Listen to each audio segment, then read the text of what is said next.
Okay, we are working on the activity called rate of change tables. This is 6AV, your eighth grade IXL. And let's look at the first question. It says a pair of Sullivan High School hockey fans counted the number of games won by the school each year. You have this table. It shows the number each year, 16 through 2020, and it shows games won. And you're looking for the rate of change between 2018 and 2019. So what you should do is start off with where you end up. So it ends at 2019. So the number that you end at is 2019.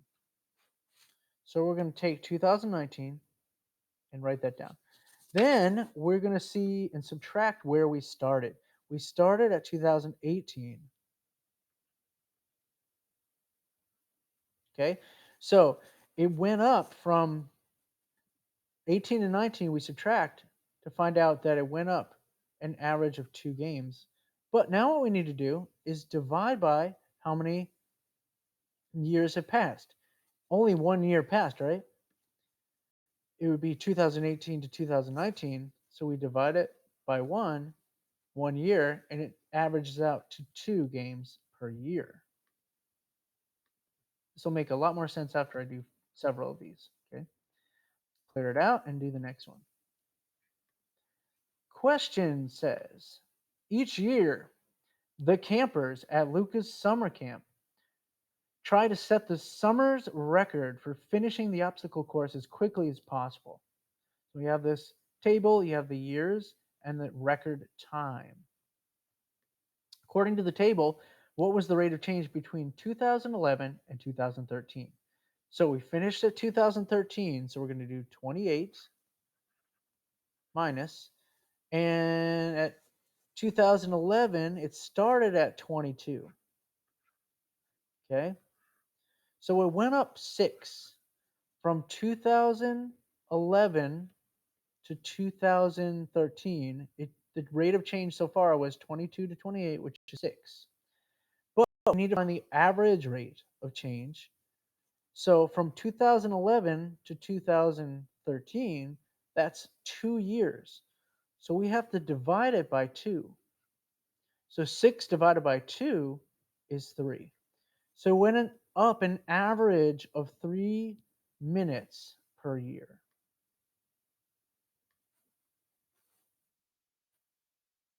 Okay, let's jump up a level and see how tricky it gets.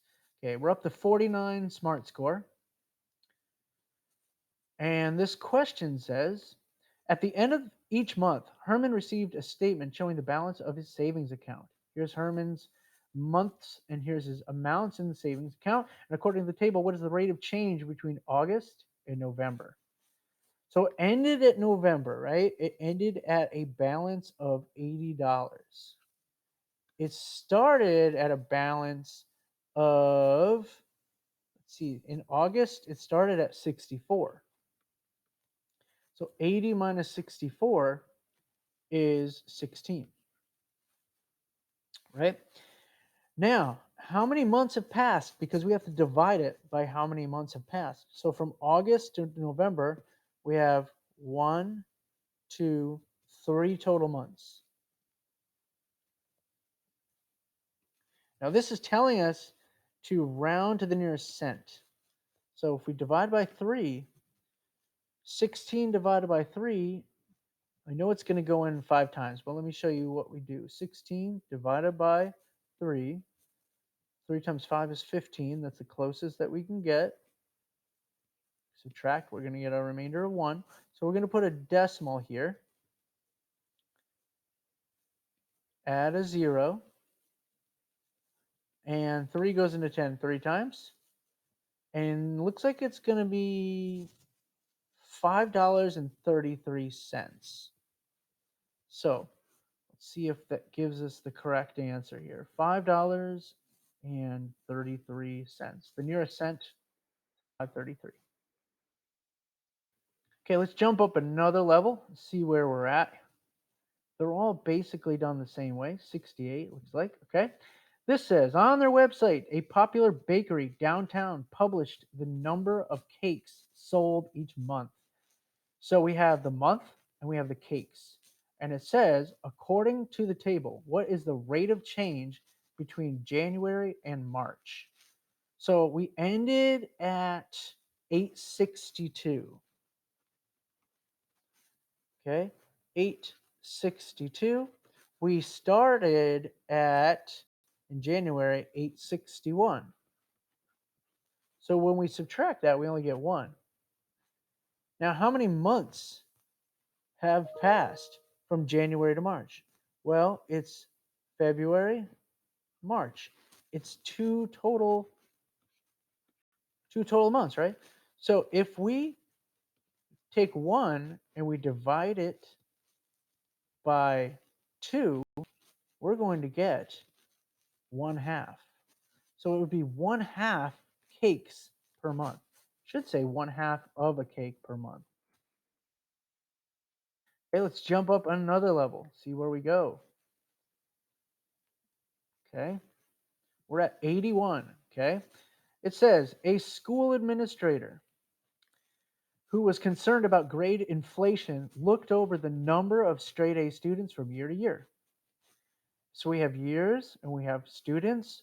According to the table, when was the rate of change greater? So now we have to find the rate of change between these two things and figure out which one is greater. So between 2015 and 2017. So let's start at 2017. We had 56. And 2015, we had 30.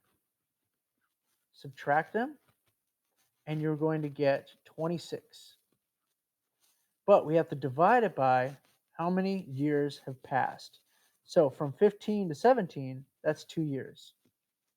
So the rate of change for this one is average of 13 because 26 divided by 2 is 13. All right, let's check 14 to 16. It ended at 28 and it started at 28. Well, 28 minus 28 is 0. Anytime you get 0, the rate of change is going to be 0. So which one is greater? It's definitely this one. And let's jump up another level. Let's see what we have at the 90. Okay, looks like 89. Let's jump up to 95. Wow, 95. Let's see what we have here. During the school budget meeting, the leader of the Winchester High School Drama Department reported on the number of people who attended the school's fall play.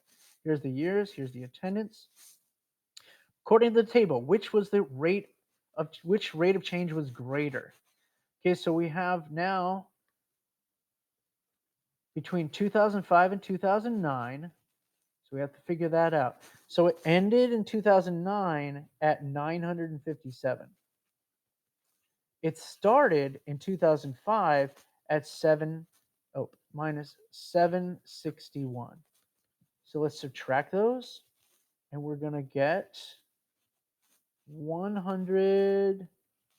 Let's see, 196. I should probably do the math this way instead of trying to do it in my head here. Let's borrow 195. 195. I don't know where I got the 6 from. Did I copy this down incorrectly? No, oh, yes, I did. It is 196. Okay. Come on, Mr. Kane. Why are you getting sloppy? Don't get sloppy. It's 196. Now, how many years have passed between 2005 and 2004 or 2009? It's 4 years. So we're going to divide this by 4. Okay, so 4 goes into 19 without going over 4 times with a remainder of 3. And 4 goes into 36 9 times. So the average rate of change from 2005 to 2009 is 49. All right, what about from 2007 to 2008?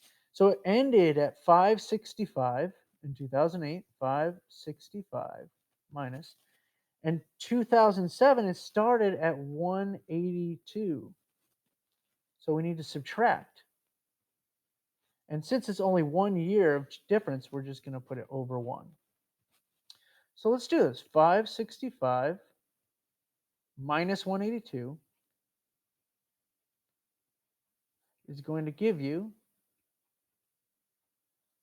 let's see, borrow, make that 16, that'll be 8. And 4 minus 1 is 3. Wow, much larger rate of change from 2007 to 2008. So which had the greater rate of change? It's most definitely between 2007 and 2008.